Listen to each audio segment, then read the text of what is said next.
સમાચાર અમરેલીથી, જ્યાં દિલીપ સાંઘાણીએ અધિકારીઓ સામે નિશાન તાક્યું। સાવરકુંડલાના દબાણ દૂર કરવા મુદ્દે સાંઘાણીનો કટાક્ષ જોવા મળ્યો છે। ઓટલા દૂર કર્યા પણ થાંભલાઓ ઊભા રહ્યા। આવી કેવી કામગીરી? આ પ્રમાણેના સવાલ દિલીપ સાંઘાણીએ ઉઠાવ્યા। અધિકારીઓની માનસિકતા બદલવાની જરૂર છે તેમ ખાસ જણાવ્યું।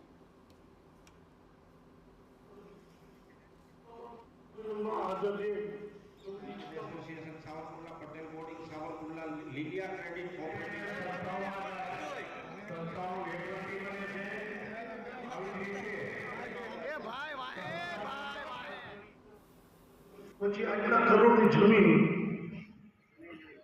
ખુલ્લી કરી આટલા વર્ષોથી એનો ક્યાં સરકારી કઈ રીતે આગળ દિવસ આવતા એક રસ્તામાં સવારમાં ટેલવાડીના કાર્યક્રમમાં જતો જોઈ થાંભલા બાર છે ઘરના દુકાનના ઓળખા છે બગર એ તોડીને ગંદીનો શોધ્યો થાંભલા બાર છે જો વાહન લડવાનું હોય તો થાંભલો પેલા લડવાનો આ રીતનું તંત્ર હાથતું હોય એ દેશને કે રાજ્યને શું ફાયદો કરે?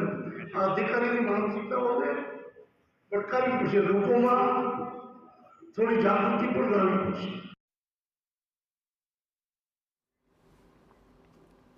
તો સાવરકુંડલામાં દિલીપ સાંઘાણીના સત્કાર સમારોહમાં જિલ્લા કોંગ્રેસના નેતાની હાજરી રાજકીય ચર્ચાનું કારણ બની છે।